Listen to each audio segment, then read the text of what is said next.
समस्त को नमस्कार मु विनय स्वागत करुँ मो यूट्यूब चैनल रे पुनः गोटे नुआ भिडियो सामान केमती अच्छा समस्ते आशा करें समस्त भलरे थे ईश्वर आशीर्वाद सदा सर्वदा समस्त सहित रही था सांग मैंने आज आपण सहित सेयार करने को जाऊँगी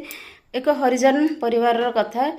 केमती गोटे हरिजन परिवार लगी मो भाईर जीवन रही जाइथिला तो से जिन आज आपण सहित सेयार करी एटा मो बापा बोऊ शुणी बहुत वर्ष पूर्व ए कथा मु शुणी जिते बड़े आम पारिवारिक समस्ते एकाठी बसु बापा आमर बहुत पुराणा कथा सब कहते से सब जिन शुणापी बहुत भल लगे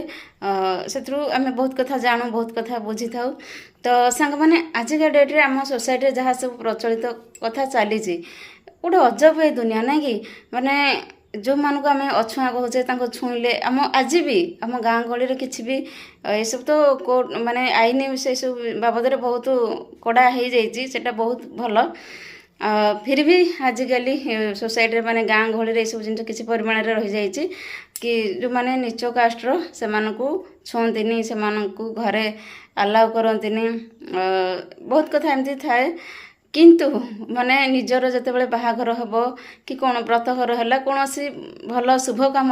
से माने न आसिले हेनी से ढोल से महुरी न बाजिले कार्य सिद्धि हेनी बड़ अजब लोक समाज आमर ना मुझे ये सब जिन मन मैंने भावे चिंता करे बोल मनीष एमती कहीं माने से दूर से माने से था 10 हाथ दूर रे आड़ी होगी से जाऊे सब लोक मैंने कितु जो व्रतघर कौन से बाहागर है 100 फोन हम दुआर को मैंने जीवे डाकबे आम कार्य हम ये दिन से दिन आस आमर कम हम किंतु भगवान लीला बड़ ये विचित्र ना कि सांग मैंने मुझे सब जिन चिंता करे अरे ये आमको छुईबेनि किंतु आसबे दुआर को जीवे डाकबे कम तुलेवाई कि कारण से न आसिले जेकोसी शुभ कम हो जदि ढोल न बाजुचे से घर प्रतिष्ठा हो घर अनुकूल हो बाहागर व्रतघर जेकोसी आमर शुभ कम हो ढोल बाजवा निहाती आवश्यक आ ढोलक मैंने बजाती से ही बजाती हरिजन परिवार मानक से भगवान जिते बड़े मनीष जाति सृष्टि कले एक्चुअली जाति प्रथाटा से सृष्टि है जिते भगवान मनीष समाज सृष्टि कले से देखिले समस्ते जदि गोटे पेशा करेंगे ताहले सांसारिक भारसाम्य हलचल हो तेणु करके से सेपरेट सब करदे माने मनीषर चुटी काटिया कि रखिदे जो माने कि भंडारी जो माने कि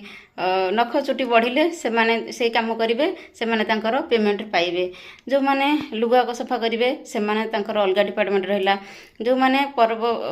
ओषा व्रत ये सब सॉरी मंत्र पूजा पाठ ये सब करिए ब्राह्मण तांको रखिदेले गोटे पार्टे जो माने क्षत्रिय तांको रखिदेले क्षत्रिय विभाग रे तो एमती भगवान सृष्टि कर देथिले से माने तांको कर्म हिसाब रे कर्म करती जे जार कर्म करते जे जार पावना पाती एमती ना जे किंतु आम मनीष समाज रे एटा से आम उच्च जाति सी नीच जाति ये जो भावनाटा आसते एक्चुअली एटा संपूर्ण भूल कारण आम समस्ते गोटे जाति मनीष हूँ गोटे जाति सॉरी मनीष हूँ गोटे जाति मानव हूँ एकमात्र धर्म आम समस्ते ये कारण भितर जो ब्लड अच्छे आम भितर भी से ब्लड अच्छी भगवान जमी गढ़ी आमको भी सेमती गढ़ी तो ये जे जार पेशा नहीं देखो तो आजिका डेट्रे आम खंडायत कूल जो पुओ चाष कला सी चाषी है जी भल पाठ दिगरे पढ़ी चाकरी बाकरी पाईगला सी चाकरिया होगला जी जो लाइन रे चाहती सी से लाइन पेशा ये गले ताने से गोटे बापर सब पुओ से ना ना तो ये जाति प्रथा को लेकिन आम अन्न को घृण करवा सेटा अनुचित तो ये हूँ आजिका सोसाइटी कथा आउ हाँ सांग मैंने आपण मानक आज सेयार कर पिलादिन गोटे कथा मो भाई से बहुत कांदे एते मात्रा रे आम तो देखिनु कारण मु तो बहुत छोटा मु तो समस्त पूरा लास्ट रे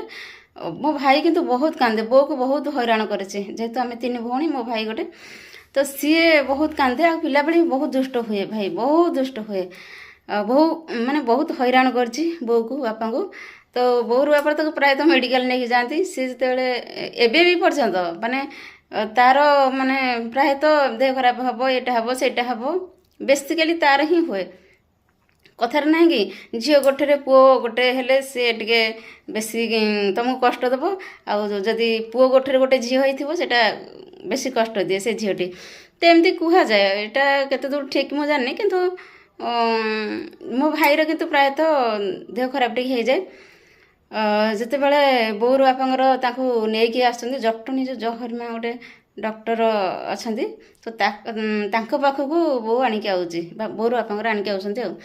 ଆମ ଘରଠୁ ଜଟଣୀଟା କେତେ 30-35 କିଲୋମିଟର ପାଖାପାଖି। ଯେତେବେଳେ ଆସିବା ରାସ୍ତାରେ ସେ କାନ୍ଦିଛି ଲଗାତାର କାନ୍ଦିଛି କାନ୍ଦି କାନ୍ଦି କାନ୍ଦି କାନ୍ଦି ତାର ପୁରା ମାନେ ଡୋଳା ଫୋଳା ଆଖି ଓଲଟେଇକି ଅଲଗା ପ୍ରକାର ଏତେ ଜୋର ସିଭିଅର ସେ କାନ୍ଦିଛି। ଭାରି ଜିଦଖୋରଟା ନା ଭାରି ଜିଦ୍ଦିଆ ସେ ମାନେ ରାହା ଧରିଥିବ କାନ୍ଦୁଥିବ ମାନେ କାନ୍ଦୁଥିବ ଏତେ ଜୋର କାନ୍ଦିଛି। ତାପରେ ସେନ୍ସଲେସ୍ ଅବସ୍ଥା ତାର ଯେତେବେଳେ ସିଏ ପୁରା ଅସ୍ତବ୍ୟସ୍ତ ହେଇକି ଆଉ ମାନେ ଇଏ ନାହିଁ ବୋଉ ତାପରେ ସେଠି ଗୋଟେ ହରିଜନ ପରିବାର ଥିଲେ ତାଙ୍କ ଘରୁ ଯାଇକି ଜୀବନ ବିକଳରେ ବାପାଙ୍କୁ କହିଛି ନା ନାଇଁ ତମେ ରଖ ମୋ ପୁଅ ଆଉ କାନ୍ଦିଲାନି ମାନେ କାନ୍ଦି କାନ୍ଦି ତାହେଲେ ତାର କାନ୍ଦଟା ବନ୍ଦ ହେଇଯାଇଛି। ସେତେବେଳେ ବୋଉ କହିଲା ରଖ ରଖ ଆଉ ତମେ ଗାଡ଼ି ଯେଉଁ ଏଇଠି ରଖ ମୁଁ ଯିବି ମୋ ପୁଅକୁ ଟିକେ ଇଏ କହିବି କ'ଣ ହେଲା ତାପରେ ବୋଉ ବାପା ସେତେବେଳକୁ ପୁରା ଟେନସନ୍ ମାନେ ଅଲଗା ଲେବୁଲର ପୁରା। ତାପରେ ସେଠି ଗୋଟେ ହରିଜନ ପରିବାର ଥିଲେ ସେମାନେ ବହୁତ ସାହାଯ୍ୟ କରିଦେଲେ ସାଥି ପାଣି କିଛି ଆଣିକି ତାକୁ ଛିଞ୍ଚି ଦେଲେ ତାକୁ ପିଆଇ ଦେଲେ ଟିକେ ତାର ସେନ୍ସ ଫେରିଲା ସାଥି ତାପରେ ସେଠି ଟିକେ ବସିଲେ ବୋଉ ତାପରେ ଟିକେ ବୋଉ ନିଶ୍ୱାସ ନେଲା କି ନାଇଁ ପୁଅ ଠିକ୍ ହେଇଗଲା ଠିକ୍ ଅଛି। ତ ସାଙ୍ଗମାନେ ସେଇଠୁ ପୁଣି କିଛି ସମୟ ସେଠି ବିଶ୍ରାମ ନେଲେ ତାଙ୍କ ଘରେ ବିଶ୍ରାମ ନେଲା ପରେ ନନା ଟିକେ ଆରାମ ପାଇଲା ଟିକେ ଥୟ ପଡ଼ିଲା ମାନେ ଯେଉଁ କାନ୍ଦୁଥିଲା ରାହା ଧରିକି ଚିଲଉଥିଲା ଏତେ ଜୋରେ ତ ସେଇଥିରୁ ସେ ଟିକେ ବ୍ରେକ୍ ହେଲା ପରେ ପୁଣି ସେମାନେ ଗଲେ ମେଡ଼ିକାଲରେ ଯାଇକି ଟ୍ରିଟମେଣ୍ଟ ହେଲେ। ତ ଇଏ ହେଲା କଥା ସାଙ୍ଗମାନେ ଆଉ ଯଦିଓ ସେମାନେ ସେଇ ରାସ୍ତା କଡ଼ରେ ସେଇ ହରିଜନ ପରିବାର ନଥାନ୍ତେ ତାହେଲେ ବୋଉ କହିବା କଥା ଯେ ମୋ ପୁଅ ମୋତେ ଇଏ ହେଇନଥାନ୍ତା ମାନେ ଏତେ ସେ ଭଗବାନଙ୍କର ଆଶୀର୍ବାଦ ସେ ତାକୁ ସେତେବେଳେ ସେଇ ବୁଦ୍ଧି ଜୁଟିଛି ସେ ଯାଇଛି ସେଠିକି କାରଣ ଜୀବନ ବିକଳରେ ମଣିଷ ଆଉ ସେଠି ଯେତେବେଳେ ଜୀବନର କଥା ପଡ଼େ ସେଠି ମଣିଷ ସମାଜ ଏତେ ବେମାନି ଧରନ୍ତୁ ଆପଣଙ୍କର ନା କିଛି ବି ହେଇଯିବ କୌଣସି ବ୍ଲଡ଼ ଦରକାର ହେବ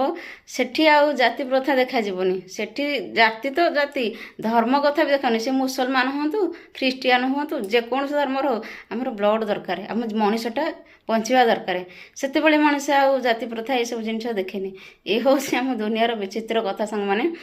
ତ ଯାହା ବି ହଉ ଗୋଟେ ଭଲ କଥାଟେ ପୁରୁଣା କଥାଟେ ବାପା ଯେତେବେଳେ ଆମେ ବସିଥାଉ କିଛି ସମୟ ସମସ୍ତେ ଏକାଠି ସନ୍ଧ୍ୟାବେଳେ ତ ବହୁତ ପୁରୁଣା କଥା ବାପା ସେୟାର କରନ୍ତି ଭଲ ମନ୍ଦ ଦୁଃଖ ସୁଖ ଏମିତି ତାଙ୍କ ଲାଇଫରେ ଯାହା ସବୁ ବିତିଥାଏ। ତ ସେଇ ଜିନିଷଟା ଆଜି ମୋ ମୁଣ୍ଡରେ ଥିଲା ଆପଣମାନଙ୍କ ସହିତ ସେୟାର କଲି। ଆଉ ଗୋଟେ କଥା କହିବି ସାଙ୍ଗମାନେ ଧୀରେ ଧୀରେ ଆମେ ପରିବର୍ତ୍ତନ ହେବା ଉଚିତ ଆମ ଭିତରୁ ସେ ଯେଉଁ ଜିନିଷଟା ବାହାରିବା ଉଚିତ କି ଅନ୍ୟମାନେ ନିଚ ଜାତି ଅଜାତି ଧର୍ମ ତାପରେ ଧନୀ ଗରିବ ଏସବୁ ଆମ ମାନସିକତା ଭିତରୁ ଆମେ ବାହାର କରିବା ଉଚିତ କାରଣ ଆମେ ମଣିଷ ଏଠି 2.5 ଦିନ ପାଇଁ ଆସିଛେ ଏଠି ଆମର କେତେ ଦିନ ଲୀଳା ଖେଳା କେହି ଜାଣିନାହିଁ କାହା ଜୀବନରେ କେଉଁ ମୁହୂର୍ତ୍ତରେ କ'ଣ ହେଇଯିବ। ତେଣୁ ଯେତିକି ଦିନ ବଞ୍ଚିବା ଯେମିତି ସମସ୍ତେ ହସ ଖୁସିରେ ସମସ୍ତେ ସୁଖ ଶାନ୍ତିରେ ବଞ୍ଚିବା ପାଇଁ ଚେଷ୍ଟା କରିବା। ଏଇ ଯେଉଁ ମିଛବାଦ ହିଂସା ଗର୍ବ ଅହଙ୍କାର ଏସବୁରୁ କ'ଣ ମିଳିବ କହିଲେ କିଛି ନାହିଁ। ଆଜିର ମଣିଷ ବୁଝୁନି ସିନା ଏସବୁ ଦୁନିଆ ଭିତରେ ମାନେ ସେ ନେଗେଟିଭ୍ ପାର୍ଟକୁ ସବୁ ଆଦରି ନେଉଛନ୍ତି। ତ ସାଙ୍ଗମାନେ ଏ ଥିଲା ଆଜିର କିଛି କଥା। ଯଦିଓ ଭିଡ଼ିଓଟି ଭଲ ଲାଗିଥାଏ ତେବେ ପ୍ଲିଜ୍ ଲାଇକ୍ ସେୟାର ଆଣ୍ଡ ଚ୍ୟାନେଲକୁ ସବସ୍କ୍ରାଇବ୍ କରିବେ। ରହିଲି ନମସ୍କାର। ସମସ୍ତେ ଭଲରେ ଥାଆନ୍ତୁ ଖୁସିରେ ଥାଆନ୍ତୁ।